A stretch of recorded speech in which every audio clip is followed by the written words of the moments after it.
You've watched a motor grader roll down a raw dirt road and leave it flatter than a kitchen table. One pass, no bumps, no waves. Just a ribbon of ground so level you could roll a marble across it and never see it turn. And you've wondered how a machine that big, on tires that tall, with a blade hanging loose in the middle, manages to leave the earth that smooth? I wondered too. So I dug into it, and what I found under that blade turned my stomach, because the same technology that lets a grader leave the ground perfectly level is the same technology that lets a corporation reach into a machine you paid for and shut it off from 1,000 miles away. The thing that makes it precise is the thing that makes it a leash. I know that because I lived it. I ran iron for most of my life, and I got grounded, gouged, and talked down to about equipment I owned free and clear. So when I tell you how a grader stays level, I'm also going to tell you how I got free. And stay with me to the end, because there's a law signed in Colorado on April 25th, 2023, that most equipment owners have never heard of, and it hands you a right the dealer spent years praying you'd never find out you had. This isn't for folks shopping. This is for you, right now, standing next to a machine you already own and can't fully control. Let me take you back to a cold morning outside Sterling, Colorado, a few winters ago, standing on a county maintainer that wouldn't take a blade command because a little yellow triangle on the screen said the grade sensor needed dealer authorization. I stood there in my work coat, watching my breath fog the glass, knowing full well nothing was broken. That morning is when I started asking the question that became this whole thing. So let's start with the simple part. How does a motor grader leave the ground so level? For most of the last 100 years, the answer was a man and his hands. The moldboard, that long curved blade in the belly of the machine, hangs from a big turntable called the circle. An operator works 2 lift cylinders, one on each side, plus a tilt, plus the articulation of the frame, plus the lean of the front wheels.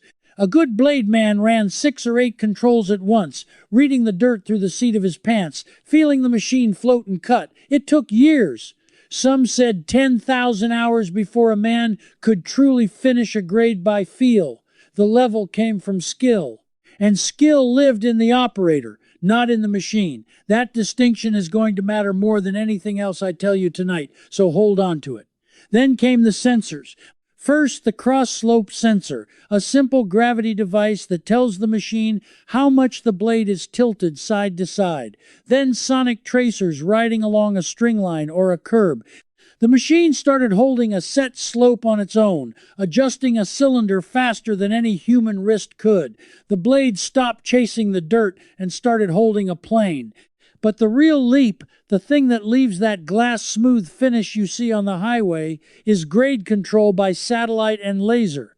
A grader today carries a GNSS receiver. That's the fancy word for a souped-up GPS that talks to multiple satellite networks at once.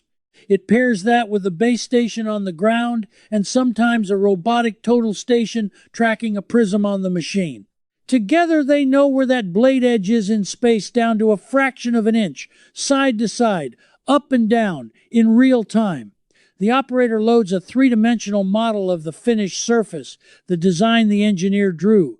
The machine compares where the blade is to where the model says it should be dozens of times a second and drives the hydraulics to close the gap automatically. The man in the seat mostly steers and watches. The dirt comes out to plan whether he's a 10,000-hour artist or a rookie on day 3. That's the magic. The level doesn't come from the man anymore. It comes from a computer holding a blade against a digital surface. And that, right there, is where the trap was built. Because here's the part nobody puts in the brochure. Whoever controls that computer controls the machine. The grade control brains, the receivers, the display, the software license, all of it can be locked, metered, and switched off remotely. The precision that makes a grader worth owning got wrapped inside a system you don't hold the keys to. Somebody figured out that if the value of the machine moved from the operator's hands into a controller, they could rent you back the thing you already bought. Let me tell you how that felt the first time it happened to me. I'd bought into grade control because the math was real. A good system can cut your grading passes by a third or more. Less fuel, less time, less material waste. University extension work has pegged the savings in the double digits on labor and material for automated grading. I'm not knocking the technology, it works. I wanted it. What I didn't understand was the subscription. The receivers on a lot of these systems don't just sit there working forever. They run on activations, correction signals, and firmware that phones home. Let the subscription lapse, and that precision you paid tens of thousands of dollars for degrades or quits. One season I got a renewal notice that had climbed by more than a third over what I paid the year before. Same hardware, same satellites in the same sky, just a bigger number, because they could. I remember the invoice line. It didn't say repair. It didn't say part. It said activation. I was paying to turn back on a thing that never physically broke. But a subscription is at least something you can see coming. The real gut punch is the lockout. And to understand the lockout, you have to understand who profited from your trust and how quietly they did it. For decades, the deal on heavy iron was honest enough. You bought the machine, you owned the machine, and you or your mechanic fixed the machine. The dealer sold parts, sure, but he didn't stand between you and your own hydraulics. If you could turn a wrench, the machine was yours to keep alive. Then the controllers arrived. Every major function got tied to an electronic control unit, a little computer running the engine, the transmission, the hydraulics, the emission system, the grade control. And the manufacturers made a decision that changed everything for people like us. They locked the software. They decided that even after you paid in full, the code that made the machine run belonged to them, and the diagnostic tool that could talk to that code was theirs to hand out or hold back. So you'd have a machine sitting dead in the field with a fault code, and the fix might be a $5 sensor you could swap in 10 minutes. But the machine wouldn't clear the code and come back to life until a technician plugged in a dealer-only laptop and typed in an authorization. No tool for you, no code for your mechanic, just a service call at their rate, on their schedule. I've paid that call. $150 an hour. Portal to portal, meaning the clock started when the truck left the dealership 60 miles away and didn't stop until it got back. 2 hours of driving to do 15 minutes of typing. The part was nothing. The labor was nothing. The ransom was the software key. The Federal Trade Commission finally put this in writing.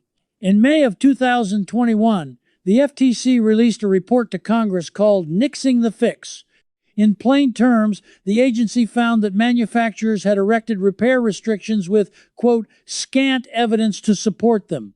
Their own regulators looked at the excuses, the safety claims, and the reliability claims and found little behind them. It was about control and money. And it wasn't just graders and tractors. But agriculture became the ugliest example because a farmer can't wait. When your machine dies in the third week of harvest, every hour is money bleeding into the dirt, and the people holding the software key know it. They know you'll pay anything. That's not a side effect of the design. That's the design. So now you see the shape of the thing. The precision moved into the controller. The controller got locked, and the lock got pointed straight at the one moment you can least afford to wait. But if you think the subscription and the service call are the worst of it, you haven't seen what happens to the machine's value the day you try to sell it. And that's where the trap really closes. Here's what I learned the hard way when I went to move a piece of equipment. The buyer didn't ask about the hours first. He didn't ask about the engine. He asked whether the software licenses would transfer and whether the machine had any active locks that would need a dealer to release before he could run it. Think about that. On older iron, a machine with low hours and good steel sold itself. On this stuff, the software history can gut the price. If the grade control license is tied to the original owner and won't cleanly transfer, the next man has to buy it all over again. If there's a dealer lock on the controller, he's buying a problem, not a machine. Buyers know this now, and they discount hard for it. So the same lockdown design that gouges you while you own it also follows you out the door and takes a bite out of what you get back. You pay to use it, you pay to fix it, and you pay again when you try to leave. That's not ownership. That's a lease dressed up in a bill of sale. That's the whole shape of the trap, and once you see it, you can't unsee it. I spent years living inside that system before I finally understood every angle of it well enough to write it down. If you want the full picture in one place, the history, the legal fights, the specific laws, and the practical steps for taking your iron back, I put all of it into a book called Fixed or Owned. It covers everything from how the software lock was built into the machine on purpose, to the Colorado law and what it actually means for you, to the independent repair world the manufacturers don't want you to find. The companion books Break the Lock go even deeper on the legal and mechanical side. You'll find the links in the description below. If this video made you angry, the book will make you useful. Now let's get back to what you can actually do about it, starting with the law that nobody told you about. Now I want to talk straight to one specific person watching right now. If you're sitting there thinking this is all fine advice for the next machine, but you're already stuck with a lockdown grater or tractor in the shed, and you feel like this video came too late for you, this next part is the part I built for you. Do not click away. Because you are not as trapped as they want you to feel, and I'm going to prove it. The first thing you do is stop thinking of the dealer as your only door. There is a whole world of independent repair that the manufacturers have spent years trying to convince you doesn't exist or isn't safe. It exists. Independent shops, mobile mechanics, and equipment specialists can service far more than the dealer wants you to believe, and they charge a fraction of what the branded service department does. The catch has always been the diagnostic tool and the software. So here's your concrete move. Look up whether your manufacturer signed on to the repair commitments that came out of the 2022 and 2023 fight. On January 8, 2023, John Deere signed a Memorandum of Understanding with the American Farm Bureau Federation. Under that document, the manufacturer committed to make available to owners and independent technicians the same diagnostic and repair tools, manuals, and product guides the dealers use at a fair and reasonable price. Now, I'll be honest with you the way a neighbor would be honest over the fence. That memorandum has real weaknesses. Critics pointed out fast that it didn't cover everything, that it let the company back out, and that it still stopped short of letting you modify or fully reprogram certain controls. Farm groups signed it, and repair advocates blasted it in the same week. I'm not telling you it's a golden ticket, but here is what it does do for you today. It creates a documented commitment you can hold up. It means there is a customer service portal where owners are supposed to be able to buy access to the same tools and manuals the dealer uses. That means you can walk into your machine's service life without the dealership as your only option. When they tell you it has to come to them, you now know that's a choice they're making, not a law of nature. Second concrete move, and this one costs you almost nothing. Get the service manual and the diagnostic software access for your specific model and get it into the hands of a good independent mechanic before you have an emergency, not during one. The worst possible time to go hunting for repair access is with the machine dead and the calendar burning. Line up your independent tech in the off-season. Ask him flat out if he can pull codes and clear them on your make and model. Many can, with aftermarket adapters and the right subscriptions, and they will save you that portal-to-portal robbery every single time. Third move, document your locks and licenses now, in writing, while you own the machine, so that when you sell it, you can hand the next man a clean file and defend your price. Know which licenses transfer and which don't. Call the manufacturer and make them tell you in an email. The paper trail is your friend, and it's the one thing the dealer never expects a farmer to keep. So you are not helpless. Even stuck with locked iron today, you have a documented commitment to lean on, an independent repair world to plug into, and a paper strategy to protect your resale. That's 3 steps out of the maze from right where you're standing. But leaning on a memorandum the company can weaken whenever it likes is still standing on their turf, playing by their rules. Therefore, the real question, the one I chased all the way to the end, is whether there's a door out that they can't close behind you. And there is. It just took me a long time to find it, because they buried it about as deep as a thing can be buried. Let me back up and show you how deep the money runs, because you deserve to know exactly who you're up against before I hand you the way out. When farmers started fighting back, the manufacturers didn't just say no, they organized. Their trade associations lobbied state house after state house to kill right to repair bills before those bills ever reached a floor vote. They wrote the industry's own voluntary commitments, the soft promises, and then pointed to those promises as proof that no actual law was needed. They funded the studies and the safety arguments. They wrote the terms, and then they funded the people who blessed the terms. That's how you keep a whole industry of customers convinced the cage is for their own good. And it worked for years. Bill after bill died in committee. The FTC named the problem in 2021, but naming it and fixing it are two different things. Meanwhile, the antitrust lawyers moved in. Farmers filed suit, and those cases were pulled together into a big multi-district antitrust litigation against Deere and Company in the Northern District of Illinois, arguing the company illegally monopolized the repair services market for its own equipment by withholding software and tools. That fight is still grinding through the courts as I speak, a slow, expensive war measured in years, so the courts were slow. The federal government named it but didn't force it. The industry promises were soft and full of escape hatches. If you were waiting for someone in a suit to come rescue your right to fix your own machine, you'd be waiting the rest of your working life. Which is exactly why what happened in one state matters so much and why almost nobody told you about it plainly. Here's the finale I promised you. Here's the door they can't close.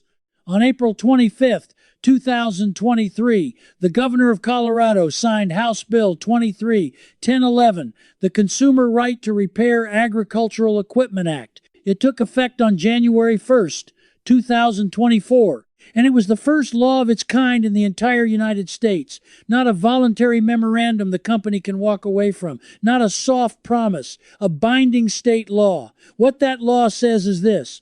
If you own agricultural equipment, the manufacturer must provide you and the independent repair shop of your choice the parts, the tools, the diagnostic software, the manuals, and the documentation needed to fix the machine on fair and reasonable terms. It puts the enforcement behind the state's consumer protection and antitrust authority. It treats refusing to give you the means to fix your own iron as an unfair trade practice. In plain words, in Colorado, the software lock became a legal liability for the people holding the key. Now here's why this is your door, even if you don't farm 1 acre in Colorado, because the first law is the crack in the dam. Once one state proved it could be written and signed and survive the lobbying, others started moving. The template exists now, and the manufacturers know it. That is precisely why, right after Colorado, you saw those national voluntary memorandums appear so suddenly. The soft promises weren't generosity. They were a scramble to make you feel taken care of so you wouldn't demand a real law in your own state.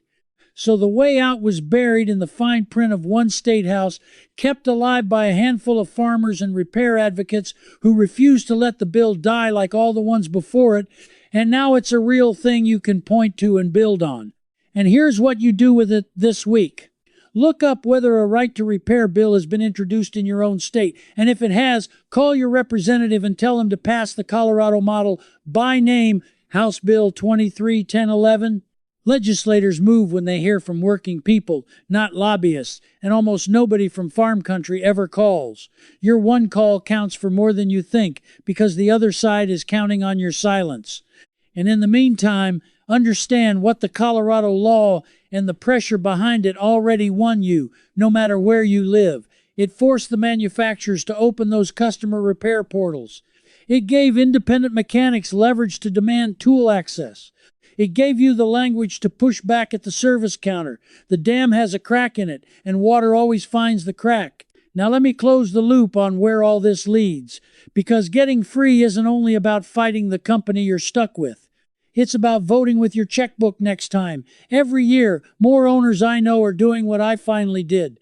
They're keeping the simple mechanical iron alive on purpose, because a machine you can actually fix is worth more than a machine that fixes you.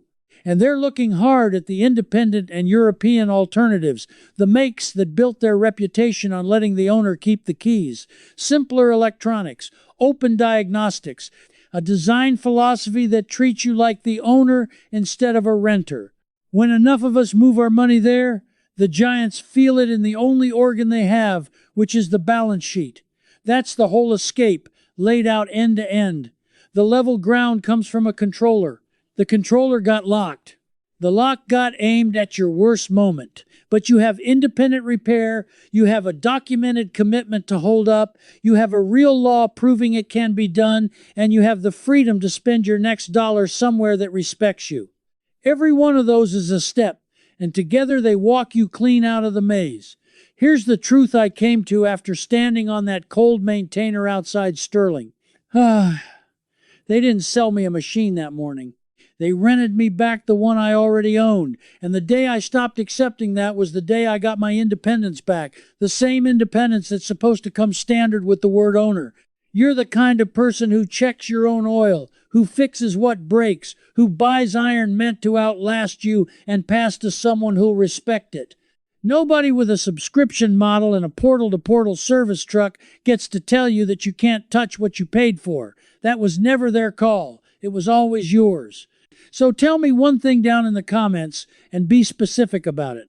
What's the worst software lock or dealer invoice you've ever been hit with, and what machine was it on, by make and model? Name the number on that invoice. I read them, and every real story you post helps the next owner see the trap before it closes on him. Leave that comment right now, before you click away. And if you're done being a renter of your own equipment, come stand with the rest of us who are taking our iron back. Subscribe, because next time I'm pulling apart exactly which independent diagnostic tools actually talk to a locked controller, which adapters are worth your money, and which ones are junk that'll leave you stranded. That's the video that turns everything I told you tonight into a wrench in your own hand. I'll see you there. I lived that cold morning by the blade, and there's more I couldn't fit here. Inside the circle, I pick up right where I stopped. You can ask me your own question, and I answer you myself. Not some bot. Thousands of folks like you are already in there beside you, so you're not alone. Just point your phone's camera at the code on the screen. Cancel any time with one click. If you enjoyed learning how these big machines work, why not subscribe and stay right here? I have plenty more videos that explain the clever engineering behind them, all waiting for you.